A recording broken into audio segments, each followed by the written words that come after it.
Hey everybody, welcome again to one of our videos here for Full Metal Chaos, and this is actually the video where I'm going to go over the rules, and if you have any questions or anything like that, you can just let me know, okay? First of all, thanks again for everybody who's been watching these videos and subscribing to the channel. We really appreciate all the help and all the love that you guys are beginning to show us, because it's without you people it wouldn't happen.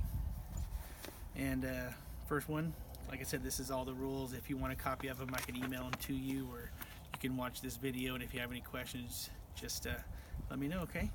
First of all, no painted, undercoated, or muddy frames. The truck has to be clean. That way all of our inspectors can go over the trucks and check them out and make sure there's nothing extra on there. No extra painted, undercoated, or muddy bottoms of the cab, bed, etc. If your truck is built beyond the rules, you will leave and not be allowed to run. You will get your money back. If you want to stay and watch the show, you will pay for the 3-day pass, which will be, I believe, 60 bucks, something like that, and you get the rest of the money back to you, okay? Type of vehicle, any truck or Suburban, 63 or newer, half-ton or three-quarter ton, 2 or 4-wheel drive, no 1-tons, no flatbeds or home-built beds of any kind. Factory beds only. If you have a 4-wheel drive, the front drive shaft, of course, must be removed. Vehicle build. All plastic, chrome, metal emblems, decals, etc. must be removed. No interior carpet, seats other than the driver's seat. All glass, headlights, taillights must be removed. All extra wiring not needed to run the engine must be removed. For your fuel cell, the fuel cell / tank must be located in the cab, 12 inches from the battery box and 12 inches from the passenger door. Like I said, in the cab, not in the bed at all. 6 gallons tank maximum. Metal tanks are preferred. If you have a plastic fuel cell, it must be in a secure metal box with a metal lid or a cover. No exceptions. And that means no exceptions. It's got to be completely covered up. Of course, hoses and stuff have to come out, but you know, realistically, that's what we mean. For your batteries, you can have up to 2 batteries allowed. Only car, truck batteries, no tractor batteries. And they must be secured in a metal box with a metal lid. No open batteries. I don't care if it's an Optima or not. It still needs to be covered, because metal can come in, stuff can happen, it can puncture that battery, and we want to keep you, the driver, the most safe. Okay? No plastic containers of any kind to hold your battery. Engine and transmission. Chevy and a Chevy, Ford and a Ford, etc. Only factory motor and transmission mounts allowed. Motor must be located in the original factory position. No exceptions. Engine can be chained down to the frame, 1 chain on each side of the engine, bolted to the engine and the frame or the chain itself. Only 1 wrap coming around. No weld in the chain to the frame. Transmission can have 1 wrap around the trans tail shaft to the factory trans cross member, and of course only the factory transmission cross member. If you need to put a spacer, like a metal spacer, in the factory trans cross member to bring it up a little bit more, it's like if you have a 4-wheel drive and it has, you know, the transfer case on there, like this one. This is the 77 GMC 3/4 ton that we're building to raffle off for somebody to run. We'll do another video about this truck and show you all about it here sometime soon. Radiator must be in the factory position. No moving it forward or backwards to gain space. Radiator may be removed if you choose. No electric fans on the radiator. Any style of radiator factory to the vehicle. You know, it can be, I don't care, the radiator needs to be, if it's a GM, I don't care if it's a smaller GM radiator in there, a thicker 4-core. That's not the concern to me. I don't want hoses running big circles around and stuff like that. That's the big concern, is we don't want anybody to get hurt. Let's see here. Only water in the radiator, of course. No antifreeze at all. Water will be tested. Tranny coolers are allowed. Your firewall may be cut for distributor clearance and or shifter, throttle cable, etc. It must be covered by something. I understand you guys are going to want to put a big hole in there for your shifter and all that. That's fine. We just need it covered by something. A big piece of rubber, 7 floor mats, I don't care. It's got to be covered up by something. No engine cradles. Not on the top, not on the bottom, not on the sides. No distributor protectors, no added metal for support of any kind. You can run 1 bar from your front bar to the back bar and have it for your shifter. That's one thing that a gentleman asked me a couple times about, and I don't mind that because it does not give any support to the truck at all. Your drive shaft must have a white line painted down the 2 sides of it, the length of the shaft, to identify if one comes out. I don't care what kind of drive shaft you have. Okay? Let me say that again. I don't care what kind of drive shaft you have. That's what I care.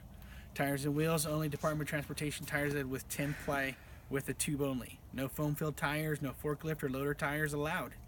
DOT stamp ratings must still be visible on the tire sidewall or the tire won't be allowed. And all tires will be tested to make sure it's just tubed with air in there. No exceptions. Doors and tailgates. Doors may be fully welded, exterior welds only. No interior welds whatsoever. If your door is welded on the inside, besides where the bars are for the cage, you will not be allowed to run.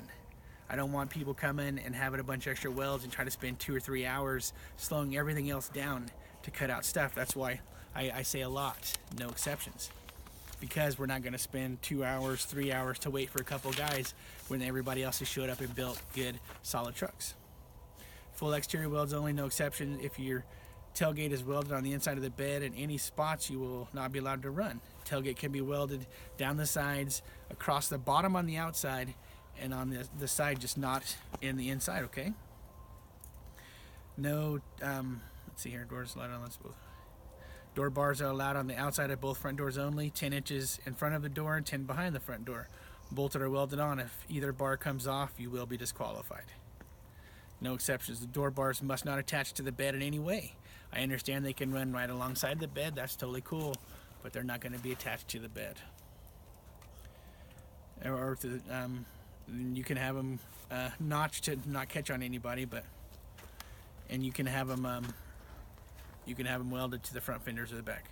The hood must open for inspection before the derby and before the main event. Hoods must have a 24-inch hole, of course, above the carburetor for fires. Hoods will only be chained down. No brackets up here with the bolts coming through, chains running through. And it's going to be the chain to the deal, not all the way down to the frame, not all the way down to the bottom of the core support, anything like that, okay? No full chains wraps around the frame or the bottom of the radiator support, no exceptions. 2 pieces of all thread allowed from the hood through the radiator support down, you know what I mean, like everybody has them, the 2 deals right there coming through and coming down to there. As you see, we've already got the bolts pulled out of this one ready to go so we can get the stuff going through there. 1-inch size maximum on your all thread, only with washers that go on there. So don't be a goofball and make your hole way too big, because it's not going to work. Only have the hole big enough for your all thread and a couple washers. We're not going to have huge, big old 6-inch plates to hold that stuff on. It's not going to happen. 2 1/4-inch by 2-inch straps can come from your hood down to your bumper. Not right in front of your radiator. It's not going to be a radiator blocker. It's just to help keep this stuff attached to the bumper. Firm radiator support to the bumper, bolted to the bumper as well, okay? This is bolted from the radiator support down to the bumper. It's bolted. No exceptions. Bumpers are only, factory bumpers are allowed. Chevy fronts on Chevy rears. Chevys only, no mismatched bumpers, no exceptions. If the rear bumper has a toe block in the center, cut out the ball portion of it. If the rear bumper has, let's see. If the bumpers are swapped to vehicles they don't belong on, you won't run, okay? Where everything's bolted on, everything needs to be Chevy with the Chevy, Ford with the Ford, Dodge with the Dodge. It's really not that hard. Okay. Let's see here. Bumpers may be trimmed for clearance, but don't make them razor sharp to pop the tires. Bumpers may be only bolted on with factory brackets with 1/2-inch grade 8 bolts. I understand you want to put different bolts in there. That's cool with me. 1/2-inch side grade 8 bolts only, no exceptions. Truck beds must be factory bed for truck. No swapping beds. All bed mounts to frames must remain factory in factory locations. No extra washers or bolts or plates, no exceptions. Only washers, no extra plates allowed. Bed sides only in the front may be welded to the cab. Right down here on the side. That can be welded to the cab all the way down, not across the center. Okay, and when I have this truck going, we'll give you a lot more idea of what it's doing, and we'll walk you through the truck and show you how it's completely built. That way, any questions or anything like that you have, you let me know. And I know we're going to push past the 10, so let me know when we're at like 11, okay? Let's see here. No extra washers or bolts or plates. Bed may be bolted to the cab in 3 spots and 1-inch grade 8 bolts. Maximum size, only washers, no extra plates allowed. Bed sides only in front may be welded to the cab.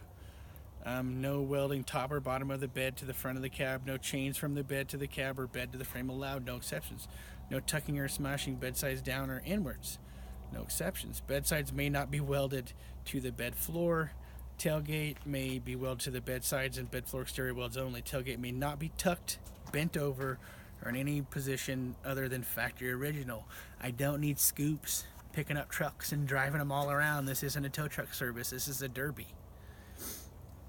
I understand people do that in the other derbies, and that's totally fine. I'm cool with that. It's just not for this one. Okay?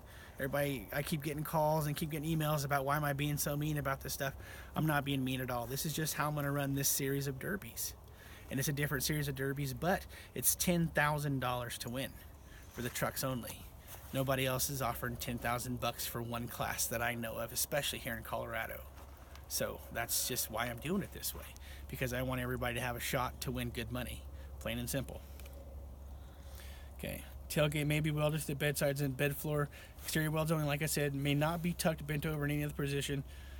Your leaf springs, only factory springs allowed. No homemade springs, no helper springs. 2 brackets per leaf spring per sides or on the rear. No brackets no thicker than, okay. No, you have your brackets are going to be 1/4 inch thick by 2 inch strap or plate. 3/8 bolts, grade 8 bolts only. 2 bolts per bracket maximum. Okay. No, if you have more than the factory number leaves in a 1/2 ton or 3/4 ton, you will not run. No exceptions. No putting 3/4 ton leaves in a 1/2 ton truck. If you want a 3/4 ton truck, drive you a 3/4 ton truck. That's the way it goes. So we have a little bit more of the rules to go. So we're going to go ahead and end this video right now, and then we'll actually get you another video going. Thanks. If you like these videos, please hit like and subscribe and keep watching with us as we go. Thank you. Bye.